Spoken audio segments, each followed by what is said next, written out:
So now we've created the two classes. This is a lot of the work already done. What's next is getting the game started. So we have the initialization of the game. We set the screen. This is where we actually use screen width and screen height to set the size of the screen. PyGame display set mode, and we give it a tuple with screen width and screen height. Now, this is probably the most confusing aspect of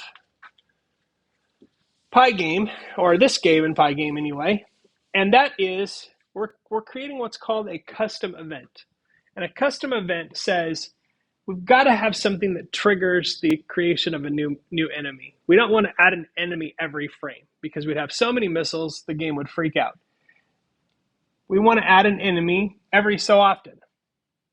And so what we're going to do is we're going to create a custom user event. Okay, so that gives it a number. And what we say is PyGame time set timer. We're setting a timer for 250 milliseconds, so 4 times a second. We are triggering that event. So this actually doesn't add the enemy, but it will cause the enemy to be added in a minute. So every 250 seconds, we're saying, hey, it's time to add an enemy. That's what that is. That's the custom event. Okay, now we're creating an instance of the player class. So we defined the class up here. We're creating the player here. If I wanted to, I could have a player 1 and a player 2 here. I would just have to define different keys for each one. Okay, so I have here,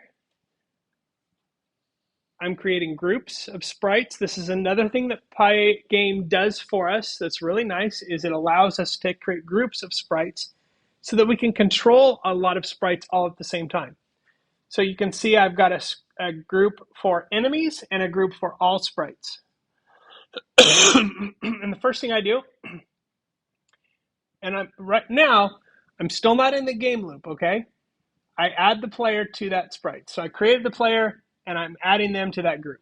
This is very much like with the playlist app where we put all of those songs in a list, but this group is actually a different type of function than a list or type of data structure. Okay, now we have running equals true, which basically is allowing us to set up the main game loop. And before we start the loop, we create the clock.